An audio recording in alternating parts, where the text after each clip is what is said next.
এই পিচটা তোমরা দেখতে পাচ্ছ, এই পিচটাতে ভারত আর ইংল্যান্ডের মধ্যে তৃতীয় টেস্ট ম্যাচ হবে।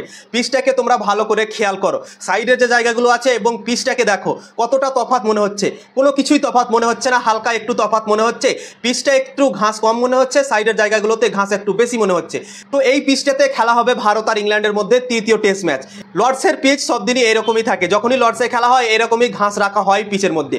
ফাস্ট বোলাররা কিন্তু এই পিচে অনেক এনজয় করে, তারা অনেক উইকেট নেয় এই পিচে। কিছুদিন আগে ওয়ার্ল্ড টেস্ট চ্যাম্পিয়নশিপের ফাইনাল হলো অস্ট্রেলিয়া আর সাউথ আফ্রিকার মধ্যে, এরকমই পিচ দেখতে পাওয়া গিয়েছিল এবং খেলা খুব তাড়াতাড়ি শেষ হয়ে গেছিল। 3.5 দিন 4 দিন মতো চলেছিল এবং খেলা শেষ হয়ে গেছিল। তো এই পিচটাতে খেলা হবে ভারত আর ইংল্যান্ডের মধ্যে তৃতীয় ম্যাচ।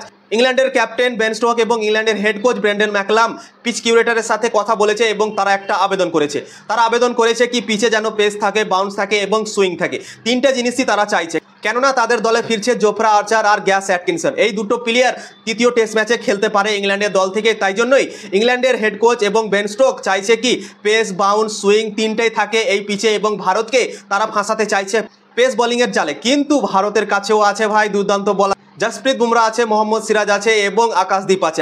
আকাশদীপ কত সুন্দর বল করলো, একটা ডিফিকাল্ট পিচে এত সুন্দর বল করে দেখালো এবং 10 উইকেট নিল। মোহাম্মদ সিরাজও 7 উইকেট নিল।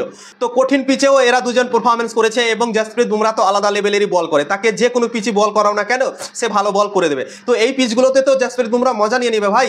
তো ইংল্যান্ড চাইছে কি পেস, বাউন্স সবই যেন থাকে, তাদের বোলারদের যেন হেল্প হয় এরকম তারা চাইছে। কিন্তু ভারতের বোলাররাও কিন্তু মজা নিয়ে নেবে ভাই। ভারতের বোলাররাও চাইছে কি তোমরা যা দেবে দাও, আমাদের কোনো ব্যাপার না, তোমরা ঘাসের পিচ দেবে বা পেস বাউন্স পিচ দেবে, আমরাও কোনো ব্যাপার না, আমরাও সেই পিচে বল করব, তোমরাও সেই পিচে বল করবে, যে ভালো বল করবে সেই ম্যাচ জিতবে। তো দুটো দলই দুর্দান্তভাবে ক্রিকেট খেললো। প্রথম টেস্ট ম্যাচ ইংল্যান্ড ভালোভাবে খেললো এবং তারা ভুল কম করেছিল, তাই জন্যই তারা জিতে গিয়েছিল। এবং ভারত প্রথম টেস্ট ম্যাচে কিছু ক্যাচ ছেড়েছিল, তাই জন্য হেরে গিয়েছিল। অনেক সুন্দর ক্রিকেট খেলেছিল ভারত এবং দ্বিতীয় টেস্ট ম্যাচে ইংল্যান্ডকে পুরোপুরিভাবে ফ্ল্যাট করে দিয়েছিল এবং একতরফা ইংল্যান্ডকে 336 রানে হারালো।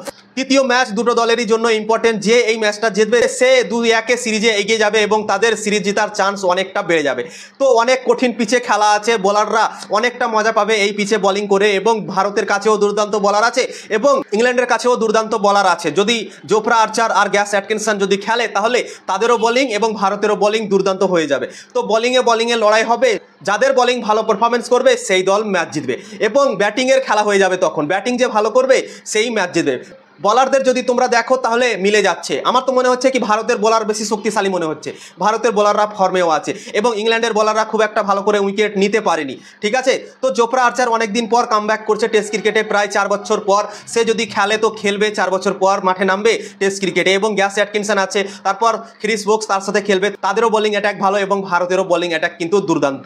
তো বোলিংয়ে তো একই রকম মনে হচ্ছে, কিন্তু ব্যাটিং যে ভালো করবে এই ম্যাচে সেই কিন্তু ম্যাচ জিততে পারে ভাই। তো ভারতের ব্যাটসম্যানরা তো দুর্দান্ত ফর্মে আছে, শুভমান গিল, SSB জয়সওয়াল, KL রাহুল দুর্দান্ত খেলেছে, ঋষভ পন্ত দুর্দান্ত খেলেছে, জাদেজাও ভালো ফর্মে আছে, তো সবাই ভালো ব্যাট করেছে। তো এই লর্ডসের পিচে যে ভালো ব্যাটিং করবে তারই জিতার চান্স বেশি থাকবে, কেননা বলাররা এখানে অনেকটা এনজয় করে। তো দেখা যাক ভারতীয় দল কয়টা পরিবর্তন করে তাদের দলে এবং মাঠে নামে।